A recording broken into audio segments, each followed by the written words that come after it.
This is your girl, Jodi,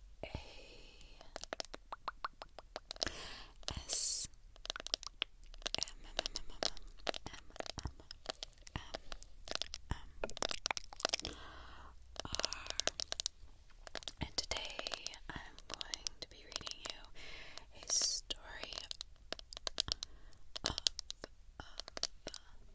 creepypasta. I'm just gonna change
I haven't seen you before. Her voice was equal parts rough and soothing.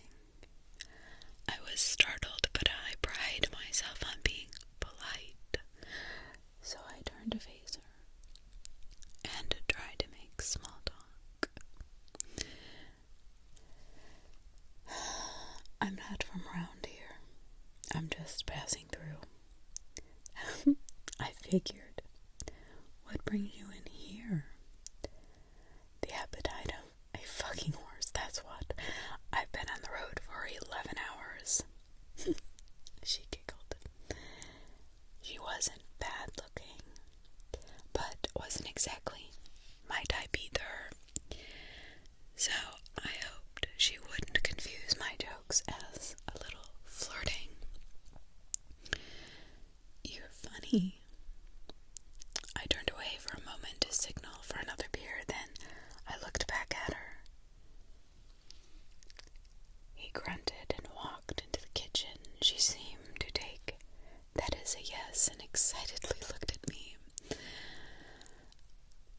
We've got a tradition around here. Everyone who drinks at the bar has to tell a story.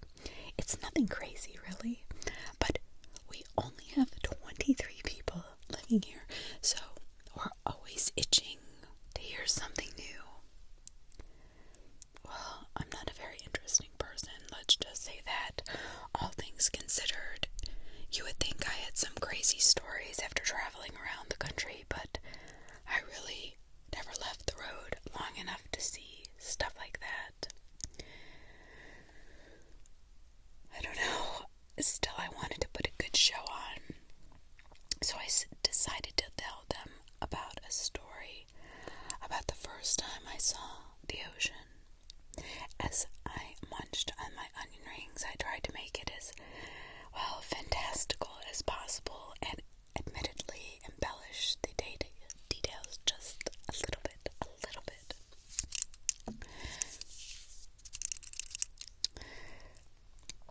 I'd never actually seen a killer whale before, but they didn't need to know that, did they? By the looks of it, the woman was captivated, absolutely captivated with my story, and sat there the whole time with her chin in her hands and her bright blue eyes trained on mine. I finished spinning my tail and turned back to face her at the bar. Placing a 20 on the counter as a tip, I was about to say goodbye when the woman halted me. With a slight smirk on her face. You got a good speaking voice. Thanks for telling us your story. I want to tell one too. Oh God, I was dead tired, but my manners prevented me from refusing, so I smiled and signaled her to continue. It's the same one I tell everyone who comes through here, because it's the only one that sticks with you the longest. I nearly jumped out of my chair when the bartender finally spoke.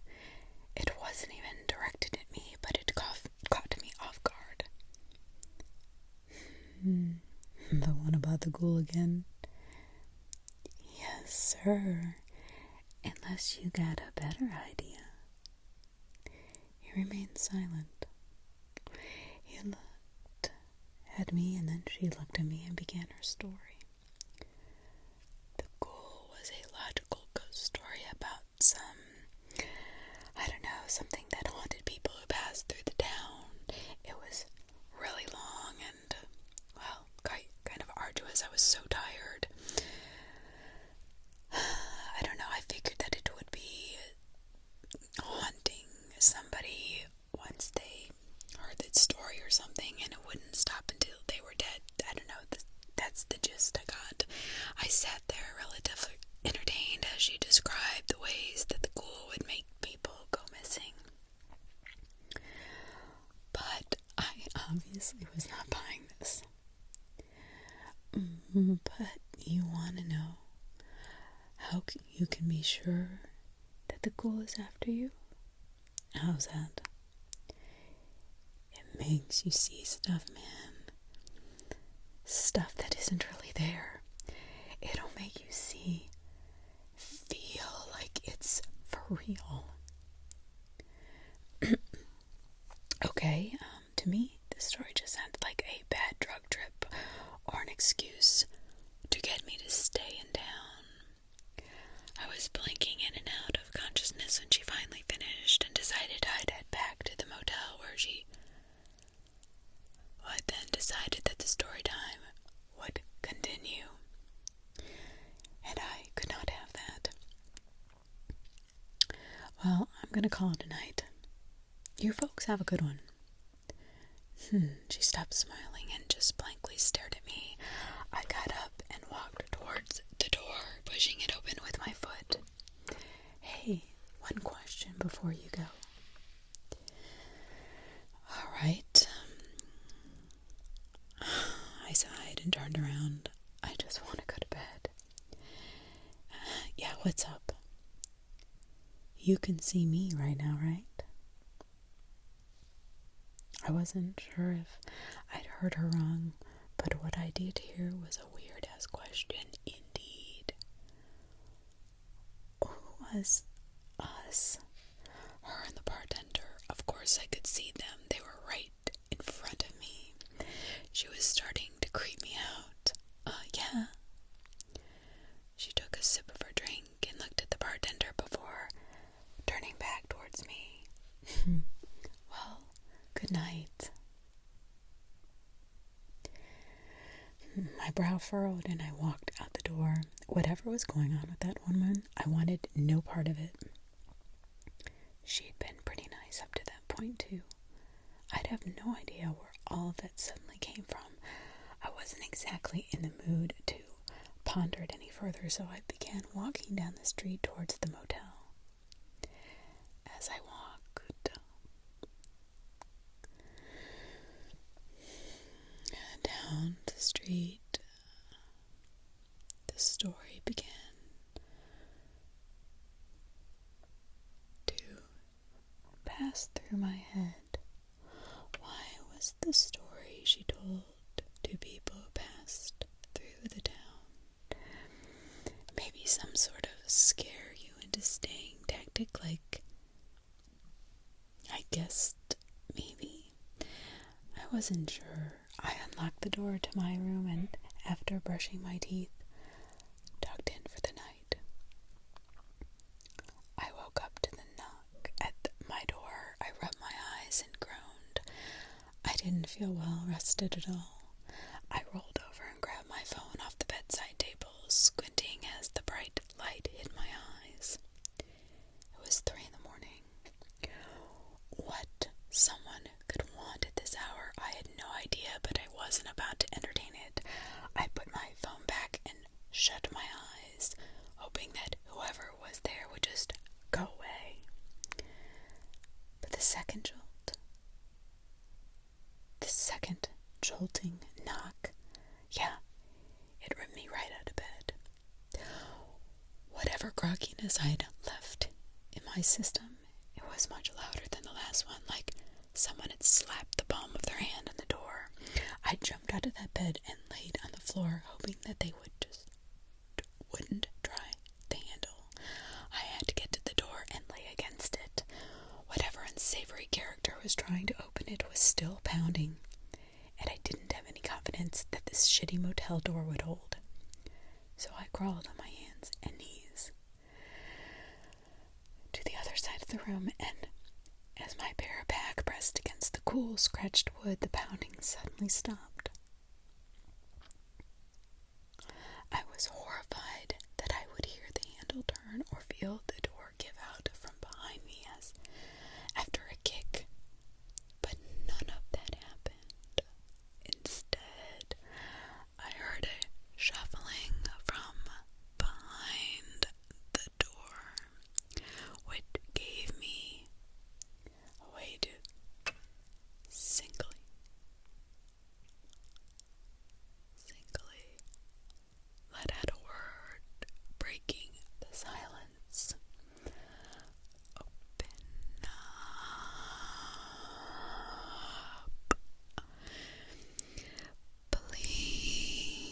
eyes open up. It was no louder than a whisper, but in the deafening silence I heard it clearly, but my heart sank and I tried to process what I'd just encountered, what my ears must have been failing me. I didn't think it sounded like anyone I knew, obviously, but it also really didn't sound male or female either. I tried my best not to move, and I held my breath tight inside. Please open up. Every hushed word pumped a dose of adrenaline directly into my bloodstream. Whoever was out there was either sincerely messed up on drugs or needed help, or they were just trying to coax me to open the door so they could do God knows what. I had to stay put. If I went to grab my phone, I was afraid that the door would fly open and I had to face whoever it was behind that door. I sat there for what felt like hours as I was starting to fall asleep again. Much to my dismay, I heard footsteps walking away from the door. I inched away from the door as they got quieter and was almost at the bedside table when I looked up. The bathroom door, which was open before I went to bed, was now closed. I froze. I had no idea what to do. I mean, what do you do in this situation? Then the pounding started from the other side of that door. I shot up, grabbed my phone and keys, and sprinted towards the bedroom door. As I flung the door open, I heard heavy footsteps not far behind me, along with a familiar voice. No. It kept repeating it so calmly behind me. No. No. No. No. I bolted down the stairs, running through the parking lot towards my truck. As I jumped into the driver's seat, I felt something hit the side of the door. I didn't want to turn. I didn't want to look, but I did. Standing outside my door was a twisted face. The eyes were the size of baseball's and were peeled open, fixed directly on me. The mouth hung open wide, as if the jaws couldn't close at all. The mouth, the nose, or the ears, or any other features on its face. We sat looking at each other for what was most likely seconds, but may have well been eons. Without moving its gaping mouth, it spoke. See me. You see me.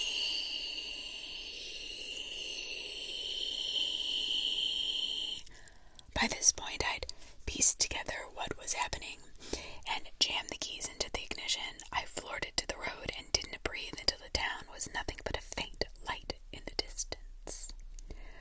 I was exhausted, and I could barely keep my eyes open. I yawned and slapped myself on the cheek in an attempt to wake myself up, but could feel myself drifting off to sleep.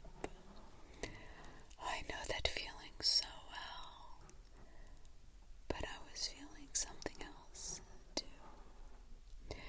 A sense of dread right in the pit of my stomach. Taking my eyes off the road, I cautiously turned my head to the left. You see me. It repeated that for hours.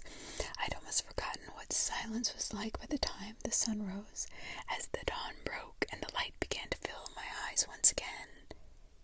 It went quiet, and only the sound of my tires traversing the bumpy road remained.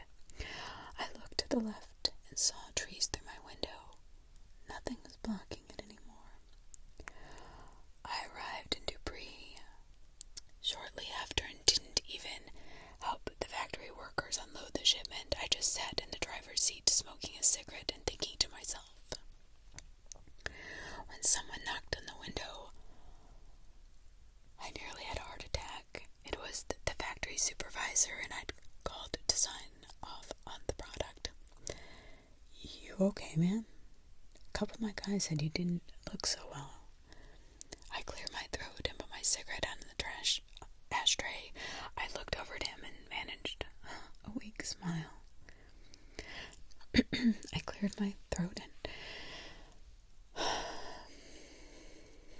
just sighed heavily. "Yeah, I'm alright, man. It's been a long night, though. Barely got any sleep. I had to leave at 3 a.m. 3 a.m. in the morning. Oh, yeah. How far away were you that you just now got here?"